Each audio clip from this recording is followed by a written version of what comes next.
Now let us find the equation for energy stored in a capacitor. एक capacitor कितनी energy store करता है, इसकी इक्वेशन मालूम करने के लिए हम एक पैरेलल प्लेट कैपेसिटर कंसीडर करेंगे. Suppose distance of separation plates के बीच का d है, प्लेट का एरिया a है. एक प्लेट पर प्लस q चार्ज डिपॉजिट किया गया है, दूसरी प्लेट को पैरेलल और नियर प्लेस किया गया है. पहली चार्ज्ड प्लेट के पोलराइजेशन की वजह से इसके नियर फेस पर निगेटिव चार्जेस, फार फेस पर पॉजिटिव चार्जेस आएंगे. दूसरी प्लेट को अर्थ से कनेक्ट किया जाए तो तमाम फ्री पॉजिटिव चार्जेस फ्लो जाएंगे इनटू द अर्थ. तो suppose when the capacitor is fully charged, potential difference plates के बीच का v है और इसकी कैपेसिटी होगी c is equal to q upon v. अब जब कैपेसिटर को चार्जिंग करने का काम किया जाएगा तो इनिशियली कोई चार्ज कैपेसिटर की प्लेट पर प्रेजेंट नहीं होगा. एक पॉजिटिव चार्ज डिपॉजिट करने के लिए कोई वर्क डन नहीं लगेगा क्योंकि यहाँ पर कोई इलेक्ट्रिक फील्ड नहीं है. लेकिन अगला पॉजिटिव चार्ज जब डिपॉजिट करने जाओगे तो वर्क डन लगेगा against the repulsive force by this charge. अगला डिपॉजिट करने जाओगे चार्ज तो और ज़्यादा वर्क डन लगेगा क्योंकि अब ये दोनों चार्जेस इस चार्ज के ऊपर which is to be deposited repulsive force exert करेंगे. तो हर बार जैसे जैसे चार्जेस को डिपॉजिट करते जाएं वर्क डन की वैल्यू बढ़ते जाएगी. तो चार्जिंग किस तरीके से किया जाता है, एक स्मॉल चार्ज जो dq को डिपॉजिट करने के लिए जो स्मॉल वर्क डन लगता है पहले वो कैलकुलेट कर लिया जाए.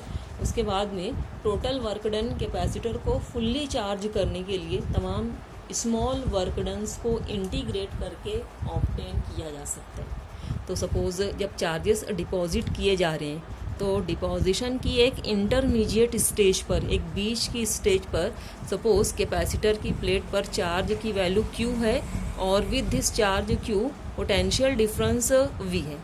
जैसे जैसे चार्ज बढ़ाओगे पोटेंशियल डिफरेंस भी बढ़ते जाएगा. तो जब कैपेसिटर फुल्ली चार्ज्ड होगा तो उसके ऊपर चार्ज प्रेजेंट होगा प्लस q, और फुल्ली चार्ज जब होगा तो पोटेंशियल डिफरेंस होगा v और कैपेसिटी होगी कैपेसिटर की c when it is fully charged. Plus q charge इसके ऊपर जब होगा.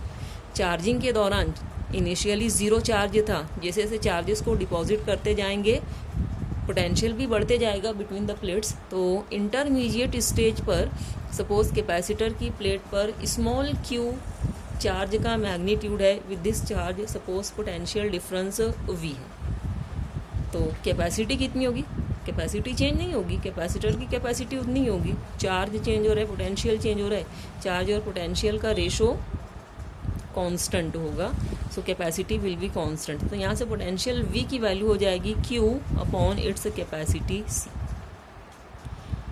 इसके बाद में अगर और dq चार्ज हम डिपॉजिट करने जाएं तो suppose dw amount of work done लगेगा. ये वर्क डन कितना होगा, वर्क डन की डेफिनेशन के मुताबिक charge into potential. Work done क्या होता है, चार्ज इंटू पोटेंशियल. कितना चार्ज हम डिपॉजिट करने जा रहे हैं dq, इससे पहले पोटेंशियल कितना था स्मॉल v. तो v की वैल्यू पुट करेंगे, v की वैल्यू है q upon c into dq. This is the work done for deposition of a small charge dq. Total work done capacitor को फुल्ली चार्ज करने के लिए कैसे हासिल करोगे, स्मॉल वर्क डन्स को इंटीग्रेट करके. So total work done w it will be equal to integration of all the small work dones. और इंटीग्रेशन की इनिशियल और फाइनल वैल्यूज़ क्या होंगी. इनिशियली कैपेसिटर अनचार्ज था, ज़ीरो चार्ज था, और जब फुल्ली चार्ज होगा तो चार्ज की वैल्यू हमने कंसिडर की है एज कैपिटल Q. तो वर्क डन dw की वैल्यू पुट करेंगे, it will be equal to integration from zero to q. dw की वैल्यू क्या है, q upon c into dq. Capacity constant है, इसको इंटीग्रेशन साइन से पहले लिख लेंगे. वर्क डन की वैल्यू हो जाएगी 1/c into integration q dq. Integration q dq किसके बराबर होगा, q स्क्वायर अपॉन 2. पावर 1 से बढ़ जाएगा। अभी Q का पावर 1 है, 1 + 1 2 Q square divided by 2। Initial और final values 0 to Q। Initial final values put करेंगे 1/c। अपर वैल्यू क्या है Q की plus Q square minus lower value 0/2। Q square minus 0 कितना होगा, it will be Q square upon 2 × C। ये work done की equation है capacitor को फुल्ली चार्ज करने के लिए। ये जो वर्क डन है कैपेसिटर को फुल्ली चार्ज करने के लिए, ये कैपेसिटर की प्लेट्स के बीच में कैपेसिटर में स्टोर हो जाएगा in the form of potential energy, electrostatic energy. तो कैपेसिटर की इलेक्ट्रोस्टैटिक एनर्जी की इक्वेशन जिसको हम U से डिनोट करेंगे, it will be Q square upon 2C। So this is the equation for energy stored in the capacitor during the process of charging। इस equation को हम डिफरेंट फॉर्म्स में लिख सकते हैं। चार्ज Q इसको लिखेंगे as C × V। Capacity Q/V होता है, इसलिए Q की वैल्यू हो जाएगी C × V। तो एनर्जी स्टोर्ड की इक्वेशन हो जाएगी QCV। तो Q स्क्वायर क्या हो जाएगा, C² V² अपॉन 2C। एक C कैंसिल हो जाएगा, एनर्जी की इक्वेशन क्या मिलेगी 1/2 C × V²। अब कैपेसिटी की वैल्यू पुट करेंगे एज Q/V। इसी इक्वेशन में कैपेसिटी को हम लिखेंगे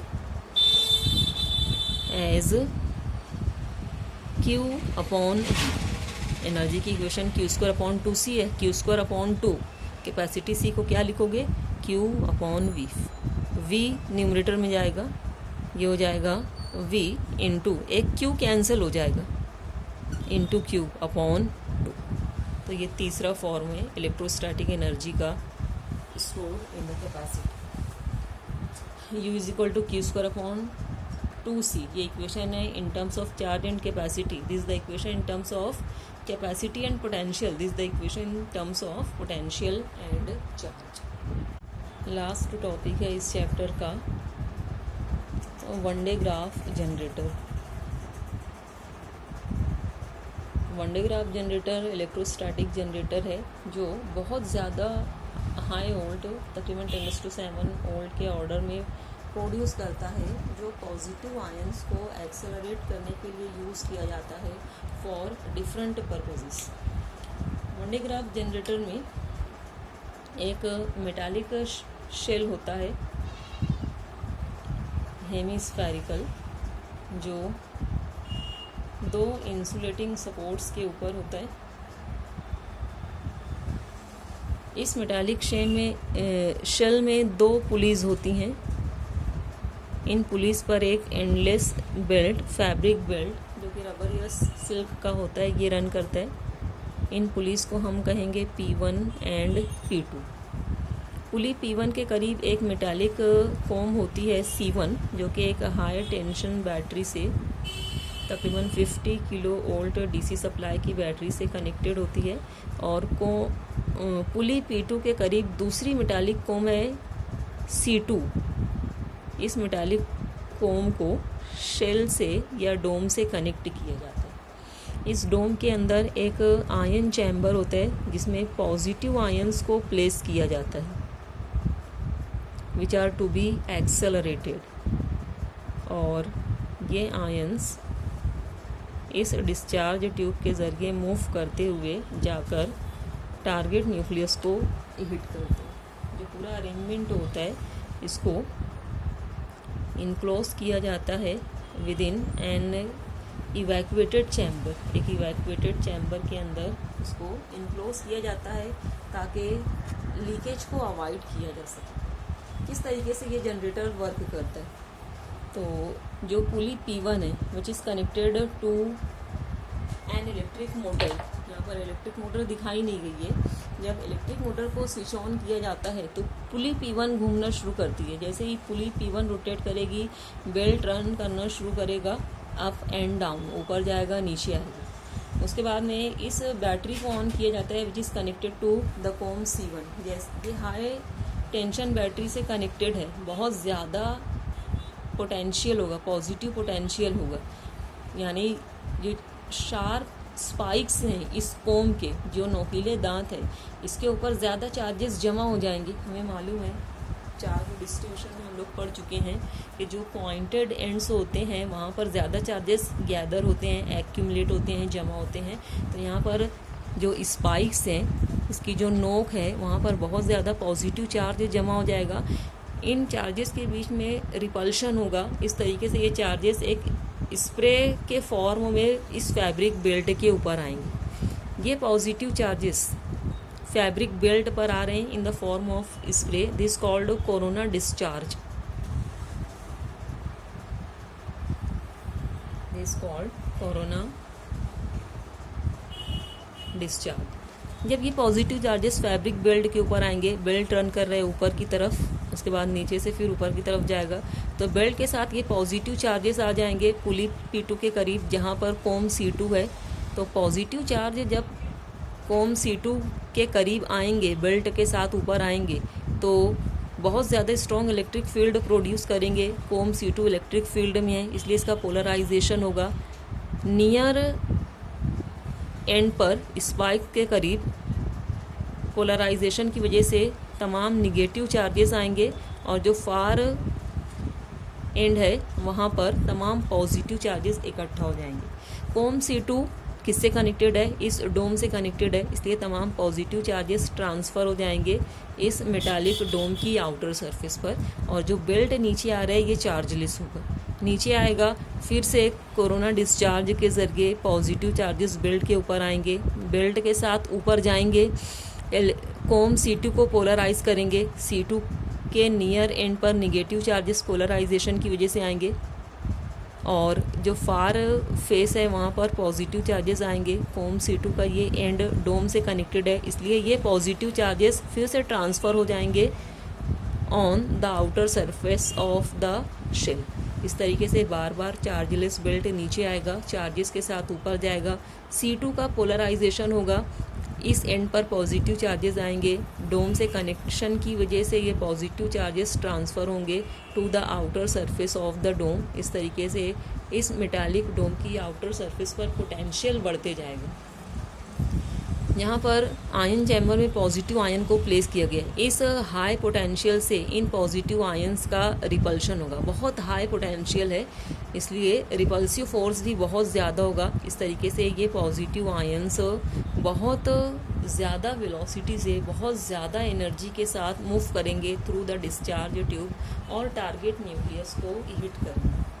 इस तरीके से ये टारगेट न्यूक्लियस को highly energetic positive ions hit करके दूसरे न्यूक्लियाई में कन्वर्ट करते हैं। ये प्रोसेस आर्टिफिशियल ट्रांसम्यूटेशन प्रोसेस कहलाता है। वन डे ग्राफ जनरेटर का जो मेन यूज़ है ये है हाईली चार्ज्ड पार्टिकल्स को, हाईली एनर्जेटिक पार्टिकल्स को प्रोड्यूस करना।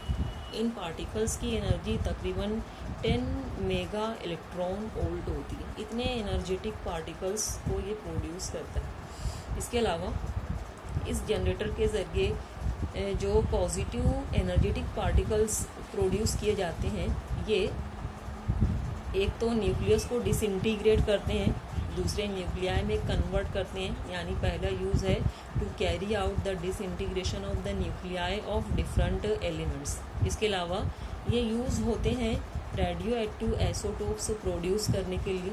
इनका यूज़ होता है न्यूक्लियर स्ट्रक्चर की स्टडी के लिए और डिफरेंट टाइप्स के न्यूक्लियर रिएक्शंस की स्टडी करने के लिए।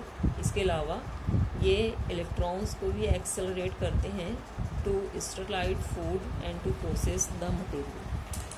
So this is the Van de Graaff generator and its uses.